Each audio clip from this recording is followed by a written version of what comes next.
తెలంగాణ ప్రజలందరికీ నమస్కారం. Very good morning. Morning news with Chilka Praveen. కొంత ఆలస్యమైనప్పటికీ మార్నింగ్ న్యూస్ అందించాలనే ఒక ఆలోచనతో మార్నింగ్ న్యూస్ పెట్టడం జరిగింది. ముందుగా మన ఛానల్ని తప్పకుండా సబ్స్క్రైబ్ చేయండి, అదేవిధంగా షేర్ చేయండి, తప్పకుండా లైక్ కొట్టండి. నేను ఇది ఎందుకు చెప్తున్నానంటే ప్రస్తుతం కాంగ్రెస్ పార్టీ ఇచ్చిన హామీలు నెరవేర్చకుండా వాళ్ళు వేరే రకాలు అయిన ఆలోచనలు అల్లబోతున్నారు. ఇందులో భాగంగా దాదాపు all news channels, T news అంటే కేసీఆర్ది అది అందరికీ తెలిసిందే, కానీ ప్రధాన ఛానల్స్ మళ్ళీ కాంగ్రెస్ వైపు స్టాండ్ తీసుకున్నాయి. మొన్నటిదాకా కేసీఆర్ వైపు స్టాండ్ తీసుకున్నాయి ప్రధాన ఛానళ్ళు. ఇక యూట్యూబ్ ఛానల్ అంటే మొన్నటిదాకా మొత్తం కేసీఆర్కి అగనిస్ట్ గానే పనిచేసినాయి. ఏ యూట్యూబ్ ఛానల్ కూడా కేసీఆర్ చేసిన కనీసం మంచిని చెప్పలేదు. కేసీఆర్ చేసిన దుర్మార్గాలను చెప్పుకుంటూ వేన్లు ఆ దుర్మార్గాలకు ఇంకొక 1,00,000 దుర్మార్గాలను కలిపింది. కేసీఆర్ ఒక 10 తప్పులు చేస్తే 1,00,000 తప్పులు కలిపి కేసీఆర్ మీద అబండాలు వేసుకుంటా ఆల్ యూట్యూబ్ ఛానల్స్, అందులో ప్రత్యేకంగా తీన్మార్ మల్లిగాడు కావచ్చు, లేకపోతే తొలి వెలుగు రగ్ కావచ్చు, లేకపోతే ఓకే టీవీ కావచ్చు, ఇంకా కాలోజీ కావచ్చు, ఇలాంటి 1,00,000 అబద్ధాలు అల్లినాయి కేసీఆర్ మీద. అయితే ఇప్పుడు ఈ ఛానల్స్ ఏం చేస్తున్నాయంటే రేవంత్ రెడ్డిని రోజు ప్రసన్నం చేసుకుంటున్నాయి, రోజు రేవంత్ రెడ్డికి భజన కొడుతున్నాయి, ప్రతిరోజు రేవంత్ రెడ్డితో. ఇంకా ఇప్పుడు చెప్తా నేను కొన్ని ఆల్రెడీ మీకు స్క్రీన్ షాట్స్ తీసిన రైతు బంధు పడ్డదా లేదా అని. రైతు బంధు పడకపోయినా కూడా పడ్డదనే చెప్తున్నాయి ఇప్పుడు యూట్యూబ్ ఛానల్. మొన్నటిదాకానేమో కేసీఆర్ విపరీతంగా తిట్టిండ్లు, పర్సనల్గా తిట్టిండ్లు, రాజకీయంగా తిట్టిండ్లు, ఆయన పిత్తినా కూడా తిట్టిండ్లు. ఆయనకు పిత్తతే పిత్తుతావా నువ్వు అని కూడా తిట్టిండ్లు. అవి ఇట్లా మాట్లాడితేనే వాళ్ళ భాషలో వాళ్ళకి అర్థమవుతుంది ఇప్పుడు ఆ యూట్యూబ్ ఛానల్లో. ఇక ప్రధాన ఛానల్స్ కూడా ఆల్మోస్ట్ రేవంత్ రెడ్డికి సరెండర్ అయ్యి ఇక రేవంత్ రెడ్డి పాటనే పాడడానికి పూనుకున్నాయి. TV5, ఆంధ్రజ్యోతి, 10 టీవీ ఇలాంటి సంస్థలన్నీ కూడా, ఇక ఈ న్యూస్ ఇవన్నీ, ఇక HM టీవీ ఇవన్నీ. కాబట్టి మన ఛానల్ని తప్పకుండా సబ్స్క్రైబ్ చేసి షేర్ చేయండి. తప్పకుండా వీళ్ళు ఇచ్చిన ఈ హామీల కోసమే మాట్లాడతాం మేము. ఈ హామీలతో పాటు రాజకీయంలో యువకుల పాత్ర ఏంది, ఈ రాష్ట్ర అభివృద్ధిలో యువకుల పాత్ర ఏంది, యువకులు ఎలాంటి పాత్ర పోషించాలనేది కూడా ఎప్పటికప్పుడు చెప్తాం. తప్పకుండా ఈ న్యూస్ ని సబ్స్క్రైబ్ చేసుకోండి, షేర్ చేయండి, తప్పకుండా లైక్ కూడా కొట్టండి. న్యూస్ ఛానల్ చూసే వాళ్ళు తప్పకుండా లైక్ కొట్టినాక షేర్ చేయండి. ఇక మార్నింగ్ న్యూస్ లోకి వెళ్దాం.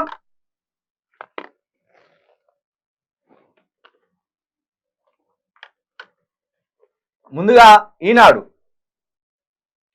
నియంతృత్వ పోకడల నుంచి విముక్తి. ఇది చూడండి ఎట్లా రాస్తారు వీళ్ళ మాటలు. ఇనుప కంచెలు తొలగి ప్రజాపాలన ప్రారంభం, 100 రోజుల్లో 6 గ్యారంటీలు అమలు, 6 నెలల్లో డిఎస్సి, ఏడాదిలో 2 లక్షల ఉద్యోగాలు, మాదక ద్రవ్యాలను నిర్మూలిస్తాం, మేడిగడ్డ అన్నారంపై విచారణ, అప్పులతో ఆర్థిక వ్యవస్థ చిన్నాభిన్నం, రాష్ట్ర ఉభయ సభలను ఉద్దేశించి చేసిన ప్రసంగంలో గవర్నర్ మాట్లాడవలసిన మాటలేనా ఇవి? అసలు గవర్నర్ అనటామే ఈ రాష్ట్రానికి ప్రథమ పౌరురాలు అన్నట్టు. ఓ విధంగా చెప్పాలంటే ముఖ్యమంత్రి కంటే కూడా ఒక స్థాయి పెద్దదే, కాకపోతే ప్రత్యక్షంగా ఉండవు ఈమె అధికారాలు, ప్రత్యక్ష అధికారాలు ఉండేవి. రాష్ట్రం అల్లకాలంలోమైనప్పుడు మాత్రమే ఈమె చేయబెట్టాలి. గీదానే ఈమె ఇచ్చే ప్రసంగం, ఈ ప్రసంగం అంతా ఈమె ఇవ్వచ్చా? ఏంటిది? నియంతృత్వ పోకడల నుంచి విముక్తి ఆట. ఇప్పుడు రేవంత్ రెడ్డి ఎట్లా ఎన్నిక కాబడ్డాడో ప్రజల చేత, కేసీఆర్ కూడా గట్లనే ఎన్నిక కాబడ్డాడు. కేసీఆర్ చేసిన కొన్ని తప్పిదాలు 100% ఎవరు కాదనరు. అది చిలుక ప్రవీణ్ కూడా కాదన్నాడు. కేసీఆర్ 13 అడుగుల కంచేసుకోవడం కేసీఆర్ కాదనలేదు. కేసీఆర్ అవునంటే మేము ఖచ్చితంగా తప్పే అని చెప్తాం. అయితే ఇనుప కంచెలు తొలగి ప్రజాపాలన ప్రారంభం. ప్రజాపాలన ఒక్కసారి వచ్చి తల్లి గవర్నర్ గారు నేను వచ్చి చూడండి, అసలు మీ బండి గదులునా అక్కడ. మీరు ఏం చేయాలంటే గవర్నర్ వస్తుందంటే ముఖ్యమంత్రి వస్తుందంటే ట్రాఫిక్ ఎప్పుడు క్లియర్ చేయొద్దు, చేస్తే ప్రజా సమస్యలు తెలియవు. అసలు ఎంత భయంకరంగా ఉంటుంది అంటే ట్రాఫిక్, మామూలు ట్రాఫిక్ ఉంటుంది అది. ఇక ఏమంటాడు, 6 నెలల్లో డిఎస్సి, ఏడాదిలో 2 లక్షల ఉద్యోగాలు. ఇక్కడ మేము మాట్లాడుతున్న రేవంత్ రెడ్డి గారు, మేము మొన్ననే చెప్పినాం, ఏమన్నాం, 6 నెలల వరకు ఒక్క జాబ్ పడదు నిరుద్యోగులారా అని చెప్పినాం. మీరు నమ్మలే. 6 నెలలకు నోటిఫికేషన్ వేస్తే 2 నెలలు ప్రిపరేషన్ కోసం ఇస్తే తర్వాత మీరు ఉద్యోగాలు ఎక్కడానికి సంవత్సరం అవుతుంది. అంటే ఇది డిసెంబర్, వచ్చే డిసెంబర్ వరకు మీకు ఉద్యోగాలు ఉండవు, మీరు జాబుల్లోకి వెక్కరు. ఇది నేను మొదటి నుండి చెప్తూనే ఉన్నా. సరే, అది పక్కన పెడదాం. ఏడాదిలో 2 లక్షల ఉద్యోగాలు. ఏడాదిలో 2 లక్షల ఉద్యోగాలు ఎట్లా ఇస్తారు? 6 నెలల్లోనే మీరు డిఎస్సి వేస్తానంటే డిఎస్సిలో 20,000, 30,000, 40,000 వేస్తారు అనుకుంటాం. 6 నెలల్లోనే అన్ని ఉద్యోగాలు. ఇక 6 నెలల తర్వాతనే గ్రూప్ 4 ఉంటుంది, 6 నెలల తర్వాతనే గ్రూప్ 2 ఉంటుంది, 6 నెలల తర్వాతనే గ్రూప్ 1 ఉంటుంది, 6 నెలల తర్వాతనే ఇంకేదన్నా పోలీస్ డిపార్ట్మెంట్ కావచ్చు, లేకపోతే ఈ ఇంజనీరింగ్ సంబంధించి కావచ్చు. ఈ ఉద్యోగాలన్నీ తర్వాత 6 నెలలను పడతాయి. మరి డైరెక్ట్ 6 నెలల తర్వాతనే 2 లక్షల ఉద్యోగాలు ఇస్తావా? ఏయవు. 6 నెలల తర్వాత ఎన్ని వేస్తారు? మహా అంటే ఒక 50,000 వేస్తారు. ఆ 50,000 నింపడానికే ఏడాది అవుతుంది. మళ్ళా ఏడాదిలో 2 లక్షల ఉద్యోగాలను ఎట్లా భ్రమ పెడతాను? సరే, ఇది వేస్తామని అనుకుందాం. మరి మీరు ఇచ్చినట్టు, మీరు హామీ ఇచ్చినట్టు ఇక్కడ ప్రతి ఏడాది జూన్ 2 నాటికి అన్ని శాఖల్లోని ఖాళీలతో జాబ్ క్యాలెండర్. ఇప్పుడు జూన్ తర్వాతనే జాబ్ క్యాలెండర్ వేస్తారు. ఈ జూన్ తర్వాత జాబ్ క్యాలెండర్ వేసినాక సెప్టెంబర్లో ఖచ్చితంగా ఈ ఎగ్జామ్ పెడతారు. ఏది? డిఎస్సి సెప్టెంబర్లో పెడతారు. ఓకే, సరే, సెప్టెంబర్ వరకు ఒప్పుకుందాం. సెప్టెంబర్లో వేస్తానంటాను కదా. మరి ఈ ఉద్యోగం ఇచ్చే వరకు, ఉపాధి ఇచ్చే వరకు ప్రతి నెల 4,000 రూపాయలు మీ నిరుద్యోగులకు ఇస్తానన్నారు కదా. ఆ 4,000 రూపాయలు ఎప్పటి వేస్తారు అది చెప్పండి. ఇక మీరు సరే కాదంటలేం. ఇప్పుడు కొత్తగా వచ్చిండ్రు, మీరు ప్రభుత్వం నమ్మిచ్చిండ్రు, మాకు అర్థమైంది. నిరుద్యోగులను నమ్మిచ్చిండ్రు, ప్రజలను నమ్మిచ్చిండ్రు, బాగానే ఉన్నది ఇక్కడ వరకు. కానీ మరి ఉద్యోగాలు వేసే వరకు 4,000 రూపాయల నిరుద్యోగ భృతి ఇయ్యదలుచుకున్నారా? ప్రత్యేక చట్టంతో టీఎస్పీఎస్సీని ప్రక్షాళన చేసి యూపీఎస్సీ తరహాలో అన్నారు. దానికోసం ఆ కమిటీ వేసిండ్రు. వాళ్ళు పోయి, కమిటీ వాళ్ళు ఎప్పుడు పోతారో ఎప్పుడు వస్తారో ఎవరికి తెలియదు.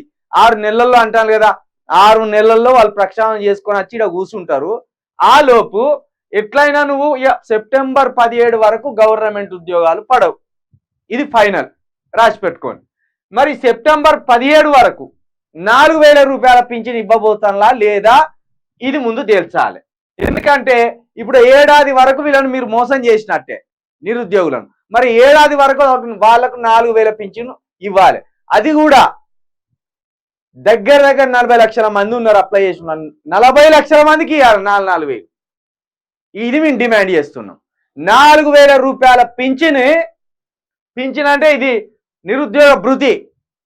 4,000 రూపాయల నిరుద్యోగ భృతి ప్రతి నిరుద్యోగుడికి ఏడాది పాటు ఇవ్వవలసిందే.